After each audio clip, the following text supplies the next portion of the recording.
Let's get right into it. We're going to try and get inside the mind of a criminal, not just to look at what they did, but to really dig into the why. This is all about criminal psychology, and we're going to unpack the theories that try to solve this, well, this huge mystery. So here's the big one, right? The question that's been bugging people forever. Why do some of us commit crimes, while others, well, they just don't?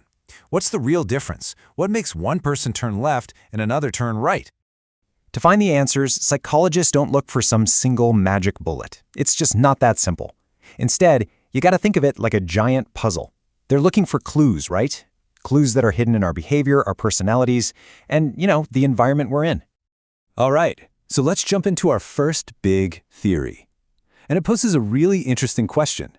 Is criminal behavior a skill? Something we can actually pick up from the world around us? Let's explore that. Okay, before we go any further, we need to get a couple of terms straight. This is super important. There's criminal, and then there's deviant. A criminal act breaks the law. Think theft. A deviant act, though, that breaks a social norm, like cutting in line. Now, sometimes they're the same thing, but not always. And knowing that difference, that's going to be key for what's coming next. All right, let's talk about one of the most fundamental ways any of us learn anything. It's called operant conditioning. And honestly, the idea is pretty straightforward. If you do something and you get a reward for it, you're probably going to do it again, right? But if you get punished, you'll think twice. So picture this. A teenager shoplifts and gets a ton of praise from their friends. That approval, that's a reward. And boom, that criminal act just got a big thumbs up, making it more likely to happen again. But wait, it's not just about getting direct rewards or punishments. We're social animals, We learn a ton just by watching other people. And this is the whole idea behind social learning theory. It's a four-step process. First, you have to pay attention. You actually watch what someone is doing. Then, retention. You have to remember it. Step 3 is reproduction. You need a chance to actually try and copy that behavior. But here's the real kicker. The final step, motivation. If you see that person you're watching get rewarded for what they did, well, suddenly you have a really good reason to do it too. So we've got this strong case for the nurture side of the argument, that crime is learned. But not everyone's convinced.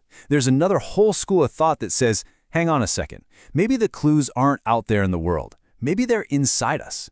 The idea that some people might actually be born different. This brings us to a psychologist named Hans Eysenck. He came up with this idea that our personality is built on 3 main pillars.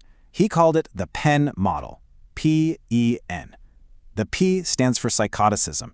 This is about being kind of cold, not having a lot of compassion. E is for extroversion. Think of someone who's a total thrill seeker, always needing excitement. And N is for neuroticism, someone who's pretty anxious and reacts, let's say, very quickly under pressure. Now here's where it gets controversial. Eysenck argued that if someone scores high on all 3 of these, their personality might be biologically wired in a way that makes them more likely to commit crimes. Okay, so you see the clash here, right? Is crime learned, or is it something you're born with? Nurture versus nature. This isn't just some academic debate, by the way. The answer to this question completely changes how we, as a society, deal with crime. Do we focus on punishment, or do we focus on treatment? Let's talk about prison. It's pretty much our go-to system of punishment. And look, the upsides are obvious. It gets dangerous people off the streets, and it keeps the public safe. But there's a massive, kind of ironic downside. Prison can literally become a university of crime. You put offenders in there, and they get exposed to even more criminal role models. It's almost a perfect, real-world lab for that social learning theory we just talked about. So, what's the alternative? Well, there's community sentencing. Things like community service, unpaid work. The idea is to give someone a second chance, with a punishment that maybe fits the crime a little better. But it has its own problems. A lot of people see it as a soft option. And honestly, the success rate isn't always great. A lot of people end up breaching their orders. And then there's this other approach, which is really different. It's called restorative justice. And this isn't about punishment at all. It's about healing. The goal is to repair the harm by getting the offender and the victim to actually communicate. And the results? They're kind of amazing. An incredible 85% of victims who go through it say they're satisfied. It gives them a voice, and it makes the offender face the real person they hurt. And this isn't just a feel-good story. There's real data here. Check this out. Offenders who participate in restorative justice are 14% less likely to commit another crime. 14%. That's a huge deal. It really suggests that empathy and understanding can be seriously powerful weapons in the fight against crime. So you're probably thinking, this is all interesting theory, but how do they actually know? How do psychologists test these things? Well, let's take a look at one of the most famous and maybe one of the most controversial experiments ever done. It was designed to put social learning theory to the ultimate test. The year is 1961, and a psychologist named Albert Bandura has a simple but profound question. Can you learn to be aggressive just by watching someone else?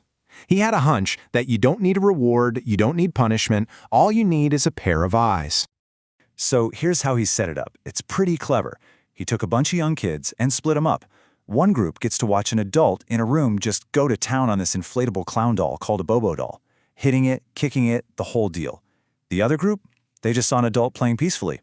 Then the real test. Each kid was left alone in a room with that very same doll, and the researchers just watched. And the results were wow, just absolutely crystal clear. The kids who had seen the adult being aggressive, they were way more likely to be aggressive too. And here's the crazy part. They weren't just being aggressive in general. They were copying the exact same moves they saw the adult do. It was pure imitation. So what's the big takeaway from all this? Well, it proved that aggression can be learned just by watching. No reward needed. It was like seeing an adult do it gave the kids a kind of permission slip. It lowered their inhibitions against being violent. For the whole nurture side of the argument, this was a massive win. Okay, so we've covered a lot of ground. We've looked at theories about learning, theories about personality, and how all of this stuff impacts the real world, our justice system. So let's circle all the way back to the beginning. What's the final verdict? What's the answer to that big question we started with? And the real answer is, there is no single answer. I know, maybe not what you wanted to hear, but the truth is, it's not a simple either-or kind of problem. Psychologists today pretty much agree that criminality is this incredibly complex puzzle. It's a mix of everything, what we learn, what we're born with, and of course, the actual choices we make. And that leaves us with one last really big question to chew on. If bad behavior can be learned, doesn't that mean it can be unlearned? And if so, what does that mean for personal responsibility? I mean, if our environment and our biology push us in certain directions, where does free will fit into all of this? Something to think about.